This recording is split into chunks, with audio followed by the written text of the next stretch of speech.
Have you ever driven through a town that seemed off? Maybe it was too quiet. Maybe you saw a curtain move when no one should have been inside. Or maybe you felt eyes on you, watching from broken windows. What if I told you that some towns don't forget their pasts, and the ghosts there never left? These are two personal stories from my travels, and I swear every word is true. Story 1.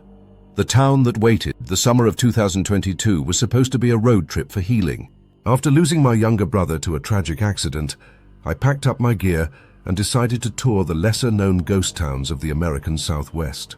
Photography was my hobby, and I thought the isolation would give me time to process things. I wasn't looking for ghosts. I wasn't even sure I believed in them. That changed in a place not even listed on my map. A town simply called Jericho Hollow. Arrival, I found it by mistake. A detour sign redirected me off the main road.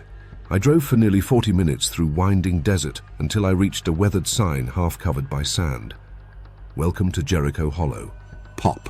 The silence hit me first. No birds, no wind, just sun and stillness. The buildings were old but intact, too intact. I saw a general store with jars still on the shelves, a diner with plates on the tables, a gas station with a single rusted-out truck parked beside it. My first thought, it was a tourist gimmick. But there were no brochures, no gift shops, nothing modern. I parked and got out with my camera. The first thing I noticed was how cold the air was. In the middle of July, the people that weren't there. I wandered into the diner. Dust coated the counter, but the napkin holders looked freshly filled. A half-finished crossword lay on the counter. And the jukebox, it was playing, not loudly, just faintly enough to hear Frank Sinatra's "In the Wee Small Hours of the Morning." I turned around and saw a woman in a waitress uniform standing behind the counter. I jumped. She smiled politely. "Coffee, hun." I blinked and she was gone. I should have left. Any sane person would have. But something, curiosity, maybe guilt, kept me rooted. I needed to understand what this place was. The house on the hill. I walked deeper into town. That's when I saw it. The only two-story building, perched on a small rise overlooking everything else. It looked newer somehow. The door was slightly open. I stepped inside. The house was spotless. Furniture in perfect condition. A fire crackled in the hearth, even though there was no smell of smoke. Then I heard footsteps upstairs. I called out. No answer. I climbed slowly, each stair groaning under my weight. At the top, I found a hallway and a single door that was open just a crack. I pushed it open. It was a child's bedroom. Toys lined the shelves, and on the bed sat a small boy. Curly brown hair, pale skin, and eyes just like my brother's. My breath caught. He looked up at me. "You came back." I couldn't speak. He stood and walked toward me, reaching out his hand. "Don't leave me again!" I stumbled back into the hall. The lights flickered. The walls began to bleed, a thick black ichor oozing from every seam. I ran. I don't know how I got to my car, but I drove until I hit pavement again. When I stopped at a gas station and told the clerk I'd gotten lost in Jericho Hollow, he paled.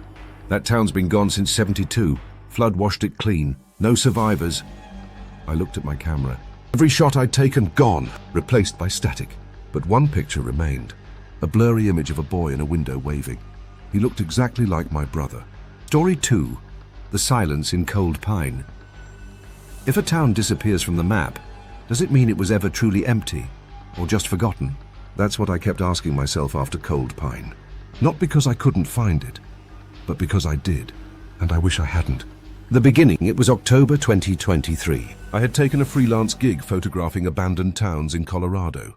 The idea was to document locations with historical significance before winter made access impossible. My contact emailed me a list of towns, but at the bottom, handwritten in a scanned image, was a name not on the official roster. Cold Pine. No GPS coordinates, just a vague note. Follow old Route 17B past the ranger station. Look for burnt pine markers on the left. I assumed it was a forgotten mining camp, maybe just a clearing with a few beams left behind. But that made it more intriguing. The forest road. I reached the ranger station by dusk. An old man inside looked me over warily when I asked about Route 17B. "Road's closed. Dangerous this time of year.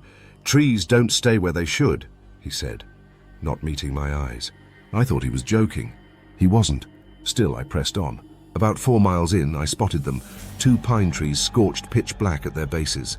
There was no sign, no fence. just a narrow dirt path swallowed by tall evergreens. As I drove deeper in, my radio lost signal. Then my compass started spinning. The forest around me thickened, pressing in like it was trying to keep me out or trap me in. When I reached the town, the sun was almost gone. That was the last time I saw the sky. Cold pine.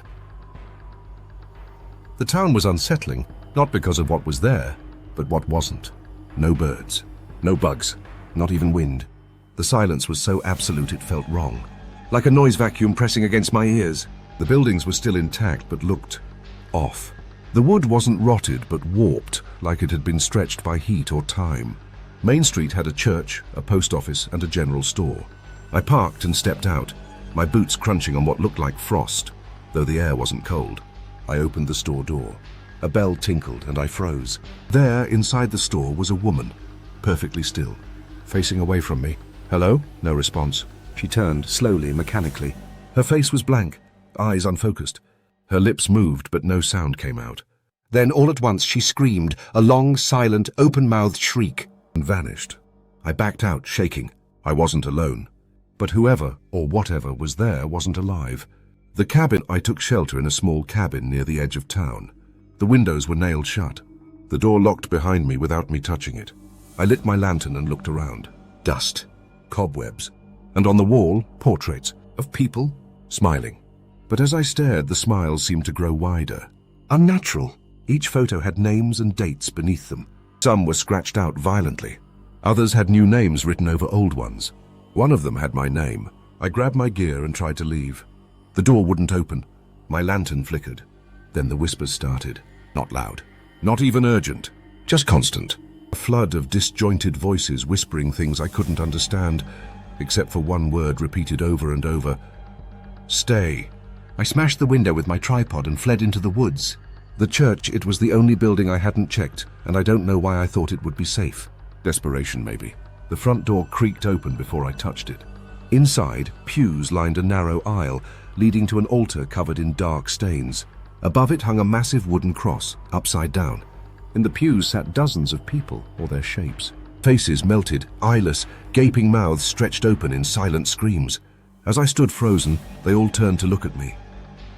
A bell rang. The doors slammed shut. Then I blacked out. The ending that didn't end, I woke up outside my car. Morning had come. Cold pine was gone. Not collapsed, not burned, gone. Just trees where buildings had stood. I drove like hell back to the ranger station. When I told the man what happened, he didn't seem surprised. "You're lucky," he said. "Some who go in don't come out. Or if they do, they don't come out right." I asked what cold pine was. He looked me straight in the eye. Not was, is. That place is stuck, and every few years it pulls someone back in to keep the silence company. I don't talk about what happened often, but I still hear whispers when I close my eyes at night, and I haven't looked at my reflection since.